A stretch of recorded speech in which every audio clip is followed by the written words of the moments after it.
El pueblo era antes la Avellaneda, ¿no? Era la Avellaneda, gustaban a los niños y se los comían las hormigas a picotazos y se tuvieron que venir aquí. Pero el pueblo era la Avellaneda. Y el Cristo viene de allí, ¿a que sí? Sí, el santo viene de allí. Eso fue cierto. Entonces, el pueblo estaba en otro lugar. En un lugar que se llama la Avellaneda. Y se metían en la cuna de los niños y no podían parar de picotazo. Y se vino luego el pueblo. Allí una iglesia como para tenerle y dicen Mucha gente se va andando, la promesa se va andando. Luego, antiguamente cuando era bonito era antes que iba el Cristo y muchos coches detrás. Ahora unos se van antes, otros se vienen antes. Más bonito que esto que tengo yo ahora, que tengo el marido inválido. Y aquí trabajando como una negra no cobro ni un real, ni me cobro una vida más que trabajar. Eso mismo.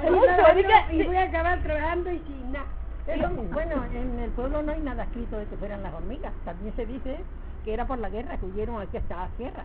Sí, pero ahí está ahí en esa dirección. ¿Qué dirección habéis venido? No, para allá. Hemos venido desde Guadalupe. Dirección Navalmoral. Dirección Navalmoral. A la izquierda, así como vamos para allá, antes de entrar en la llanura esa que hay, de allá hasta abajo está el pueblo. Claro, tienes que parar para verlo.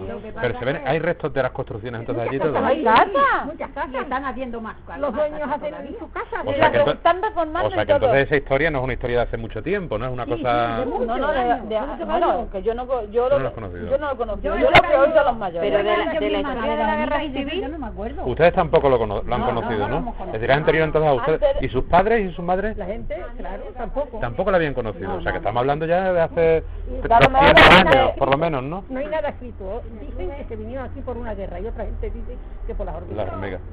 ¿Tú sabes?